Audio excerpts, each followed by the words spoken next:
అందరికీ నమస్తే. హైదరాబాద్ యూనివర్సిటీ 400 ఎకరాల భూముల విషయం చిలికి గాలివానలాగా మారి అసలు ఎందుకు ప్రభుత్వం ఇంత హడావిడి చేస్తుంది, ప్రభుత్వం ఎందుకు ఇంత హడావిడిగా రాత్రి బుల్డోజర్స్ పంపింది, ఎందుకు అసలు ఈ భూమి మీద కన్నేంది? ప్రభుత్వం అమ్మాలనుకుంటే చాలా దగ్గర భూములు ఉన్నాయి, చాలా భూములు అమ్మొచ్చు. గత ప్రభుత్వంలో అమ్మిండ్రు, ఈ ప్రభుత్వం కూడా అమ్ముతుంది, కానీ ఎక్కడైనా అమ్మొచ్చు. కానీ ఆ 400 ఎకరాల మీద ఎందుకు కాన్సన్ట్రేషన్ చేసింది? మనం చాలా వీడియోలు చేసినాం. అప్పుడు చంద్రబాబు నాయుడు, తర్వాత ఇప్పుడు రేవంత్ రెడ్డి గారు. చంద్రబాబు నాయుడు కూడా అప్పుడు 400 ఎకరాల మీద కన్నేసిండ్రు. మళ్ళీ రేవంత్ రెడ్డి గారు ఈ గవర్నమెంట్ వచ్చినాక మళ్ళీ ఈ ముఖ్యమంత్రి గారు కూడా మళ్ళీ 400 ఎకరాల చుట్టే తిప్పుతున్నారు. అసలు ఏంది దీని వెనుక జరిగిన మతలబ్ ఏంది? అందరికీ చాలా అనుమానాలు వచ్చే విధంగా కొన్ని ఆధారాలు బయటికి వచ్చినాయి, కొన్ని పేపర్లు ఆధారాలతో సహా వార్తలు కూడా రాసినాయి. మనం దాని మీద విశ్లేషణ చేద్దాం. చేసే కన్నా ముందు సిగ్నల్ టీవీ ఫ్యామిలీ మెంబర్స్ 152,000 మందికి అందరికీ కృతజ్ఞతలు.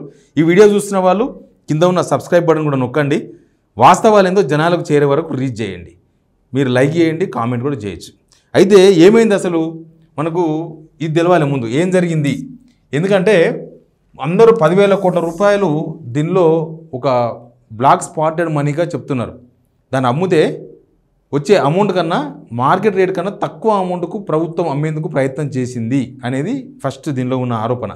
ఏంటంటే యాక్చువల్గా మనకు జూలై 2024లో ఒక జీవో వచ్చింది, జీవో నెంబర్ 54. ఈ జీవో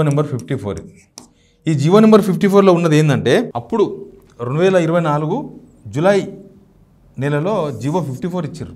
జీవో 54 లెక్కన ప్రభుత్వ భూమిని మార్చిలో వచ్చింది కదా, 2024 మార్చిలో సుప్రీంకోర్టు తీర్పు వచ్చిన తర్వాత జూలైలో 75 కోట్లుగా ఎకరా 75 కోట్లుగా 75 కోట్లుగా డిసైడ్ చేస్తూ టీజీఐఏసీకి ట్రాన్స్ఫర్ చేసిన భూమి మొత్తం 34,000 కోట్ల రూపాయలు, 34,000 కోట్ల రూపాయలు వస్తాయనేది ఒక అంచనా.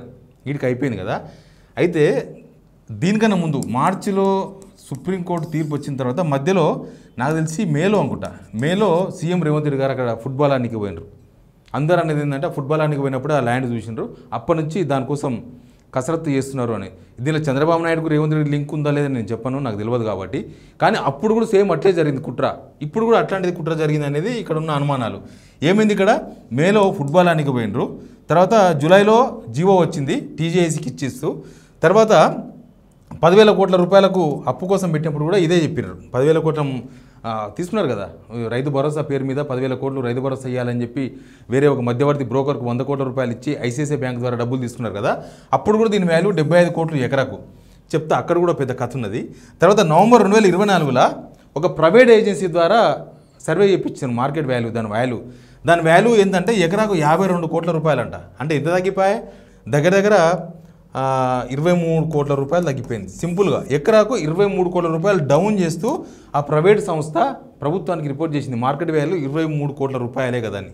ఇప్పుడు ఎంత మొత్తం అమౌంట్ అంటే 20,800 కోట్ల రూపాయలు. అందుకే ఈ 10,000 కోట్ల రూపాయలు బ్లాక్ స్పాటెడ్ మనీ. అంటే అసలు వీళ్ళకి తక్కువకి ఎవరికో ఒక పార్టీకి తక్కువకి అమ్మేసి దీన్ని చాలా తక్కువకి అమ్మేసి బ్యాక్ డోర్లో ఈ 10,000 రూపాయలు కొట్టేయాలనే ప్లాన్ అనేది ఈ వీడియో లేకపోతే ఆ వార్తల సారాంశం. అసలు 75 కోట్లని ఎట్లా డిసైడ్ చేశారు అనేది ఒక పెద్ద అనుమానం. ఎందుకంటే దీనికన్నా ఒక 7 to 8 కిలోమీటర్స్ తేడాలో ఉంటుంది. నియోపోలిస్ తెలుసు కదా, కేసీఆర్ గవర్నమెంట్లో ఉన్నప్పుడు భూములు వేలం వేసినారు. మొన్న కొంతమంది నిరుద్యోగులు పోయి ఆడవిడి కూడా వేసినారు. ఈ భూములు ఎట్లా అమ్ముతారు, ఈ భూములకు ఐటీ పార్కులు కట్టాలి, మాకు ఉద్యోగాలు ఇవ్వాలని చెప్పి. అవి ఇక్కడ నుంచి 7 నుంచి 8 కిలోమీటర్ల దూరంలో ఉంటాయంట. అప్పుడు 100 కోట్ల రూపాయలు, 100 crores రూపీస్ ఎకరా. అంటే ఫైనాన్షియల్ డిస్ట్రిక్ట్కు దూరం పోయే కొద్దీ రేట్లు తగ్గుతాయా పెరుగుతాయా? అక్కడనే 100 కోట్ల రూపాయల యాక్షన్లు వచ్చినప్పుడు వీటికి వచ్చే వరకు 75 కోట్లు ఎట్లయింది? 75 కోట్ల నుంచి జస్ట్ 5 నెలల గ్యాప్ అయినా, June, July, August, September, October, November, just మధ్యలో 4 months డిఫరెన్స్లా ఒకటేసారి ఎకరాకు 23 కోట్ల రూపాయలు తగ్గిస్తూ ఆ ప్రైవేట్ ఏజెన్సీ ఎందుకు తక్కువ రిపోర్ట్ చేసింది గవర్నమెంట్కు? దీని ఆధారంగానే ప్రభుత్వాన్ని ఎందుకు అమ్మాలనుకున్నది? ఈ రేటు ప్రకారమే ఓపెన్ యాక్షన్కి ఈ రేటు 52 కోట్ల రూపాయలు యాక్షన్కు అంటే 23 కోట్ల రూపాయలు తగ్గించి ఓపెన్ యాక్షన్ పెట్టి ఆ భూమిని ఎందుకు అమ్మాలనుకుంటున్నది ఒక పెద్ద అనుమానం.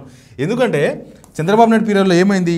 చంద్రబాబు నాయుడు పీరియడ్లో ఏమైందంటే 2003 సంవత్సరం, అది 2003 సంవత్సరంలో ఎకరాకు 50,000 రూపాయల చొప్పున, ఎకరాకు 54,000 రూపాయలే, 50,000 రూపాయలే ఎకరాకు 50,000 రూపాయలకు ఐఎంజీ భారత్ అనే సంస్థకి ఇచ్చారు. ఐఎంజీ భారత్ తెలుసు కదా, ఐఎంజీ భారత్ అంటే ఆయన బినామీ సంస్థ అంటారు, చంద్రబాబు నాయుడు వాళ్ళకి సంబంధం ఉన్న సంస్థ అంటున్నారు, రకరకాలు ఏమైనా కావచ్చు. ఎందుకు ఇచ్చారు? అది కూడా క్యాబినెట్ తీర్మానం లేకుండా, క్యాబినెట్ నిర్ణయం కాదు, జస్ట్ చంద్రబాబు నాయుడు గారు ముఖ్యమంత్రి ఉన్నాడు. ఈ ఎంఈజీ భారత్ వాళ్ళకి 50,000 రూపాయలకు ఎకరా అప్పుడు ఇచ్చిర్రు. అప్పుడు ఆడ నాకు తెలిసి 20 లక్షల రూపాయలు ఉన్నదంట ఎకరా, 20-25 లక్షల రూపాయలు ఉన్నదంట అప్పుడు ఆ టైంలో. కానీ దాన్ని 50,000 రూపాయలకి ఇచ్చారు. అందుకోసమే 2006లో వైఎస్ఆర్ దీన్ని ఈ భూమిని వెనకకు తీసుకుంటామని చెప్పి నోటీస్ ఇచ్చిండు. తర్వాత ఈ ఐఎంజీ భారత్కి సంబంధించిన బిల్లీ రావు అంటారా, అంటే ఎవరో బిల్లీ రావు, వీళ్ళందరూ ఈ గోల్డెన్ ప్రసాద్, బిల్లీ రావులు అందరూ చంద్రబాబు చుట్టాలే. ఈ బిల్లీ రావు అనేది ఆయన కోర్టుకు పోయిండు. కోర్టుకు పోయిన తర్వాత అనేక చర్చలు, అనేక వాదనలు, కోర్టులు అనేక జరిగిన తర్వాత మొన్న మార్చి 6 ఏప్రిల్లో 2024 నాడు సుప్రీంకోర్టు తీర్పు చెప్పింది. ఇంకా తీర్పు చెప్పిన తర్వాత దాని మీద కొంతమంది పెద్దోళ్ళ కన్నుబడ్డది అనేది ఒక పెద్ద చర్చ ఉంది. ఆ 400 ఎకరాలు అనేది గోల్డెన్ పీస్, అది గోల్డెన్ పీస్. ఈ గోల్డెన్ పీస్ అమ్ముకోవడం ద్వారా ప్రభుత్వానికి వచ్చే ఇన్కమ్ ఏమో తగ్గిపోతుంది, తర్వాత బ్లాక్ స్పాటెడ్ మనీ పెరిగిపోతుంది, అంటే కనపడని మనీ.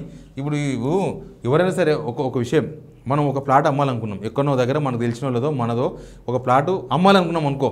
అమ్మాలనుకున్నప్పుడు ఏం చేస్తాం, ఆడికి పోతాం, ఆ పక్కన ఈ పక్కన ఎంక్వైరీ చేస్తాం, అన్న ఎంత ఉంది అని అడుగుతాం. 35,000 గజం ఉందన్న అంటే 35,000 ఉందా, కార్నర్ ప్లాట్ ఎంత ఉంది, ఈస్ట్ ప్లాట్ ఎంత ఉంది అన్నీ అడుగుతాం.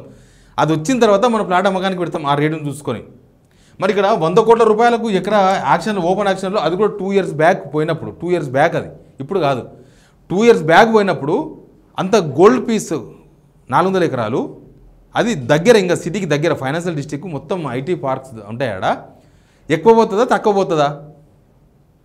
ఎవరైనా కొనాల్సిన వాళ్ళు కూడా ఎంక్వైరీ చేసి కొంటారు. కొనాల్సిన వాడు మనోడు అయినప్పుడు ఇట్లాంటి జరుగుతుంటాయి. ఇప్పుడు అమ్మాల్సిన వాళ్ళైతే జాగ్రత్తగా ఉండాలి కదా. అది ప్రభుత్వ భూమి అంటే ప్రజలది, అది ఎవరి వ్యక్తిగతం కాదు. దాన్ని అమ్మితే నిజంగానే డబ్బులు వస్తే దానివల్ల ఏమైనా ప్రజలకు చేకూరుతుందో లేదో నాకు తెలియదు. అది ప్రభుత్వం కాన్సిడరేషన్ చేసి ప్రభుత్వం దేనికోసం అమ్మాలనుకుంటుందో చెప్తే అర్థమవుతుంది. అమ్మాలనుకుంటున్నది నిజం. ఈ 10,000 కోట్ల రూపాయలు లోన్ తీసుకొని 10,000 కోట్ల రూపాయలు ఇచ్చేసి మళ్ళీ అమ్మాలనుకున్నది కూడా నిజమే. కానీ ఈ మధ్యలో జరిగిన ఈ రకమైన అనుమానాలకు ప్రభుత్వం నివృత్తి చేయాల్సిన అవసరం ఉంది. లేకపోతే ఇది ఈ 10,000 కోట్ల రూపాయల కోసమే, అంటే గవర్నమెంట్కి వచ్చే డబ్బులు ఏమో తగ్గిపోతున్నాయి, వాళ్ళకి అమ్మే రేటు తగ్గిపోతుంది. ఎవడైనా కూడా భూమి అమ్మితే ఏం చేస్తాం భయ్, మనకు మార్కెట్లో ఎంత రేటు ఉందో చూసుకొని అవసరమైతే ఇంకో 4,000 ఎక్కువ చేసి అమ్ముతాం, ఓ 4-5 వేలు ఎక్కువనే చెప్తాం, ఎందుకంటే ఆయన మళ్ళీ బేరానికి వస్తారు కదా, చూస్తున్నాను లేని. మరి ఇక్కడ మాత్రం ప్రభుత్వ భూమిని ఉన్న భూమి కన్నా తక్కువ, ఇంకా హాట్ కేక్ లాంటి భూమిని ఇంకా తక్కువ రేటుకు ప్రభుత్వం ఎందుకు కోట్ చేసింది అనేది చాలా ఇంపార్టెంట్. ఎకరాకి 23 కోట్ల రూపాయలు అంటే నాటే జోక్. అది యాక్చువల్గా 100 కోట్ల రూపాయలు పోతుందంట, అంత వాల్యూ ఉన్న భూమి అది. అప్పుడే 100 కోట్లు పోయింది, ఎక్కడో దూరంలో, ఇది ఎందుకు పోదు? ఒకవేళ మార్కెట్ డల్ ఉన్నా కూడా 100 కోట్లకు పోతుంది, ఎందుకంటే సిటీలు ప్రైమ్ మొత్తం ప్రైమ్. అది కొందమాట కూడా జాగ భూమి దొరకదంట ఏరియాలో. మరి అట్లాంటిది ఇక్కడ ఎందుకు ఈ రేటు తగ్గిపోయింది, ఎందుకు ప్రభుత్వం ఈ 34,000 కోట్ల రూపాయలు వచ్చాకాడ జస్ట్ 20,800 కోట్లకే లిమిట్ అయ్యింది అనేది ఒక పెద్ద అనుమానం. ఇది మొత్తం ఈ మీడియా ఈ వార్తను ఫోకస్ చేసిన తర్వాత అసలు దీని వెనుక ఏం జరుగుతుంది, దీనిలో కూడా మళ్ళీ అప్పుడు చంద్రబాబు నాయుడు అస్త్రమే ఉందా, దీనిలో కూడా మళ్ళీ అప్పటి చంద్రబాబు నాయుడు ప్లానే ఉందా, అసలు ఎవరి కోసం ఈ భూములు వేలం అనుకుంటున్నారు? ఎందుకంటే ఇప్పుడు అది కాకపోతే వేరే భూమి చాలా భూములు ఉంటాయి గవర్నమెంట్కి. ఇప్పుడు 4th సిటీలో ఉన్నాయి భూములు, లేకపోతే ఇంకో దగ్గర మస్తు భూములు ఉన్నాయి. గవర్నమెంట్ ల్యాండ్ బ్యాంక్ చాలా ఉంది. ఆ ల్యాండ్ బ్యాంకును ఉపయోగించకుండా ఈ కొత్త బ్యాంక్ దీన్నే ఎందుకు అమ్మాలనుకుంటుంది అనేది అందరికి అనుమానం వచ్చింది కదా. జింకలు ఉన్నాగా, నెమ్మలు ఉన్నాగా, పిల్లలు వద్దనంగా, ప్రతిపక్షాలు వద్దనంగా, ఆ చుట్టుపక్కల వాళ్ళంతా ఇది అమ్మొద్దనంగా, ఇది ఒక ఊపిరితిత్తులాగా పనికోసం హైదరాబాద్కు ఇంత గ్రీనరీ ఎక్కడ లేదు, ఇది ఉండని అని చెప్పంగా మొండి పట్టుదలతోనే ఎందుకు ప్రభుత్వం ఈ భూమి అమ్మాలనుకున్నది అనేది ఒక పెద్ద అనుమానం.